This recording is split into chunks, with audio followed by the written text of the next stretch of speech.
Oi, eu sou a Marina. Nesse vídeo eu vim falar pra vocês como foi o meu fracasso de leitura em setembro. Então assim, eu já vou começar pedindo desculpas porque eu preciso manter o ventilador ligado, já que está fazendo um calor infernal no meu país, Rio de Janeiro. E aí assim, tem esse calor infernal, tem o barulho do ventilador, tem os passarinhos aqui do lado de fora, sabe? Porque eu moro em apartamento, mas é meio que um zoológico. Então, vamos lá. Eu já queria começar falando, eu não sei, né? Não sei se eu começo pelos livros que eu terminei, pelos livros que eu não terminei. Eu tô assim, meio, sabe? Porque aqui a gente não faz nada com calma e tranquilidade. A gente faz tudo, sabe? A ritmo de trem-bala, talvez. Então, assim, eu li muito poucos livros em setembro. Acho que foram 4 livros só que eu terminei. Mas assim, tá bom, tá ótimo. 4 livros não, eu li 5 livros, eu acho.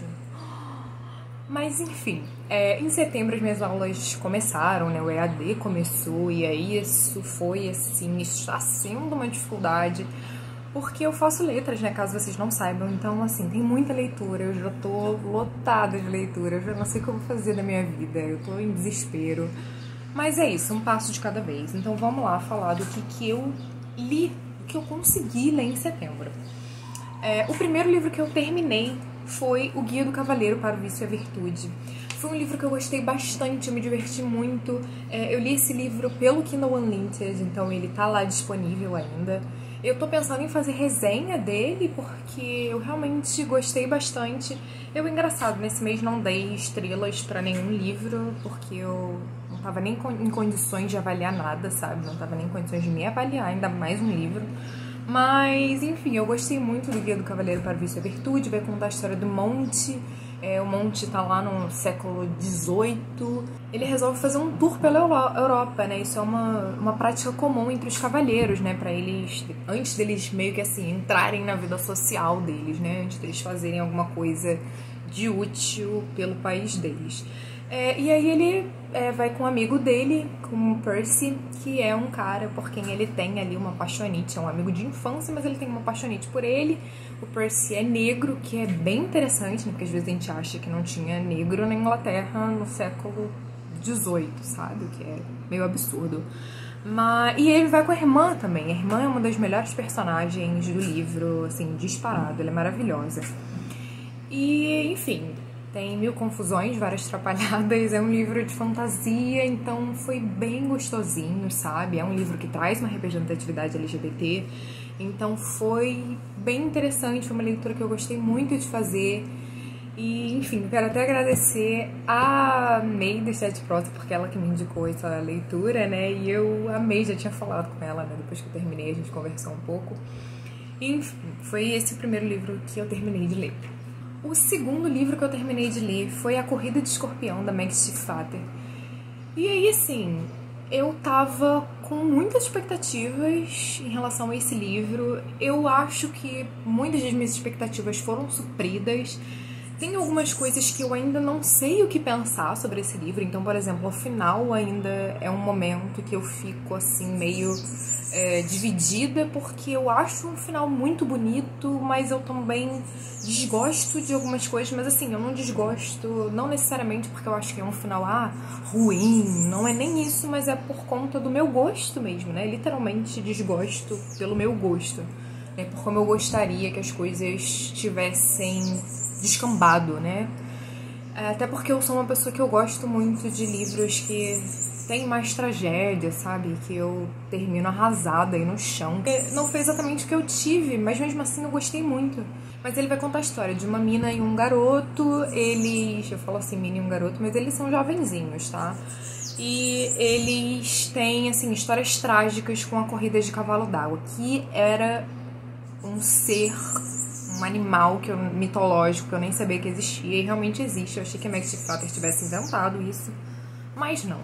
Enfim, é legal até como ela insere isso, essa mitologia dentro da história, dentro da narrativa, porque era uma coisa que eu não estava esperando, tanto que eu achei que fosse tudo ficcional, e é isso, não achei que tivesse, assim, algum fundo, não real, né, mas assim, um fundo de folclore. E fiquei muito impressionada com isso, né? Porque eu realmente, enfim, tava achando que era tudo, ok, saiu só da cabeça dela e pronto. Mas foi muito legal nesse sentido, eu gostei bastante. Eles têm essa relação meio trágica, né? Cada um tem a sua relação trágica com as corridas de cavalo d'água. Ele já ganhou várias corridas de cavalo d'água e ela resolve competir, mas com um cavalo normal, né? Com a égua dela. E é bem legal porque os dois são pobres, sabe? Eles têm, assim, realmente uma dificuldade, assim, financeira. Ele trabalha para um cara que cria cavalo d'água, né? Como se fosse, assim, um aras de cavalos d'água. E ela, assim, os pais morreram, os irmãos trabalham, mas ela não consegue, assim, fazer muita coisa, porque ela também não é tão velha, né? E é bem legal, eu gostei mais por conta disso, sabe? Eu tô meio de saco cheio de ler livros sobre personagens sempre ricos. Mas enfim, gostei bastante, recomendo muito. Foi o primeiro livro da Meg Stiefvater que eu li e quero ler outros, né? Estou assim com essa meta aí de ler outros livros dela. Principalmente a saga dos Garotos Corvos, né? Que eu escuto as pessoas falarem maravilhas. Vamos ver.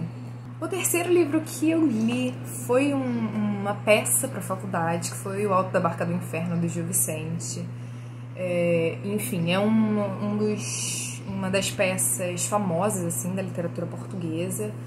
Eu gostei muito, muito, tanto que as pessoas falaram, né, às vezes até na aula, comentaram da semelhança com Ariano Suassuna, mas justamente porque o Ariano Suassuna bebeu muito dessa fonte, né? E o Alto da Barca do Inferno não chega a ser ainda já Renascimento, né?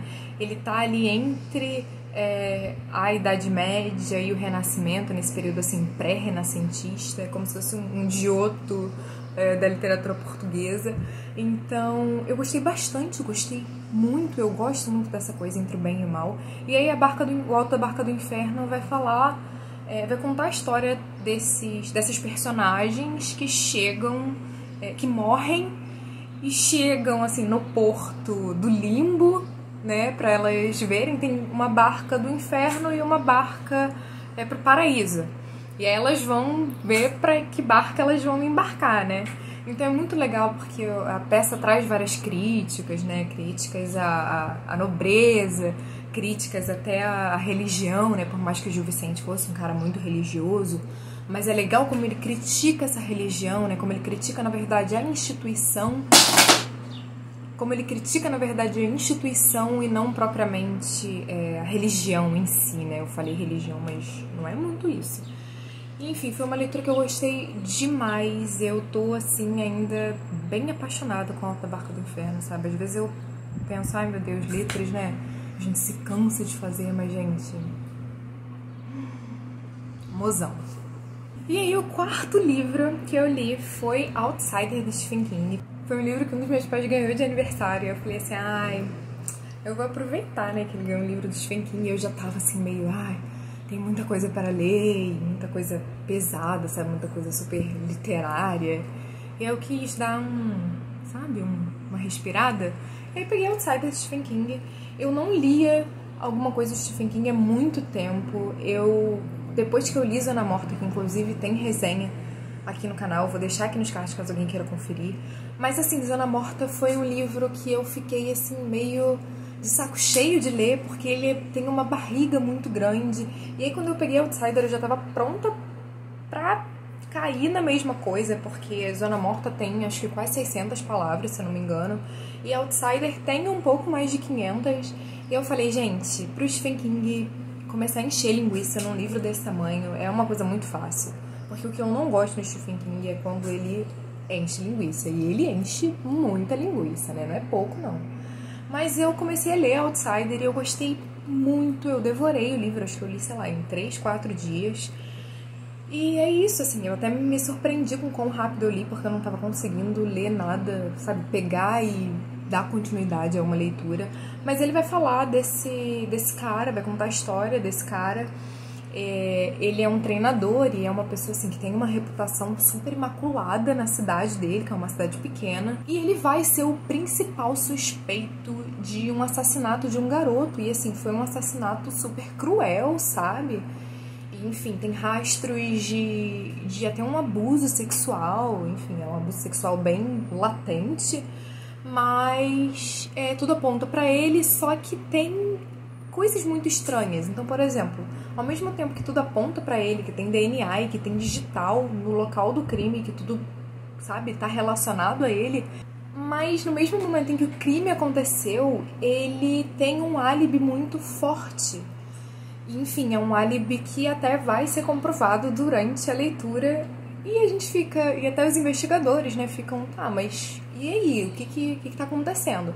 Então, assim, é um livro que cai bem pro sobrenatural, né, e foi bem interessante de ler, eu gostei muito, eu não lia nada de Stephen King há muito tempo, né, então foi ótimo voltar com o Outsider, e já tô prontíssima pra fazer uma releitura aí que tá vindo durante esse mês e vamos ver, né? Vai ser uma releitura, mais uma leitura em conjunto, então tô animada.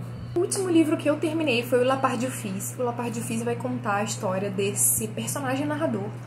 Ele vai em busca do avô dele, o Paul, que, assim, foi pra Segunda Guerra Mundial, foi preso, né? Era um cara francês que tava ali na parte da resistência francesa na Segunda Guerra, né? Porque, enfim, eu acho, não sei se todo mundo sabe disso, mas às vezes a gente esquece, né? Que a França acabou ficando do lado dos nazistas em algum momento da guerra. Então ele fez parte da resistência e aí esse cara vai tentar refazer os passos do avô. E foi um livro que eu gostei bastante. A gente teve uma discussão sobre ele ontem, né? A gente sempre tem discussões sobre os livros que a gente lê pro Prix Goncourt.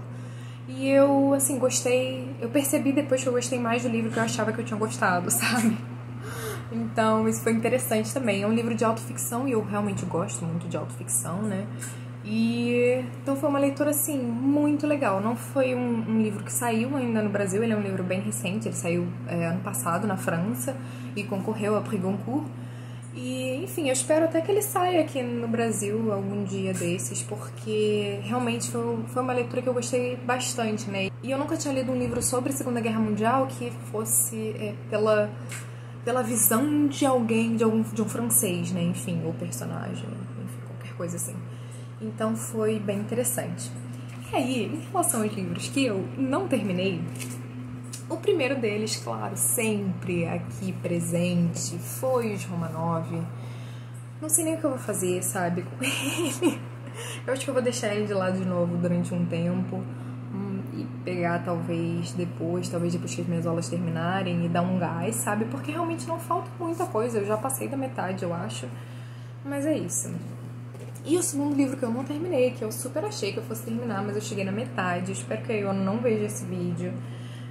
Porque eu realmente, sabe, teve uma hora que eu não tava conseguindo mais ler. Não porque eu esteja odiando o livro, não. Eu tô, inclusive, gostando muito, amando demais. Mas O Amor nos Tempos do Cólera. Eu tô na metade, não sei se dá pra ver aqui. Eu já passei até um pouco da metade. Mas, enfim, preciso dar um gás também nessa leitura pra poder acompanhar aí, né, as minhas leituras conjuntas. Enfim, mas eu tô amando muito. Eu só lembro da Luísa quando eu passo, assim, por alguma expressão que eu acho um pouco pesada, sabe? Eu acho um pouco carregada de machismo. Mas, assim, nesse eu não achei que tem tantas coisas, assim, quanto, por exemplo, ela... Depois, né, eu me atentei porque ela falou do 100 Anos de Solidão. Então, assim, eu tô gostando.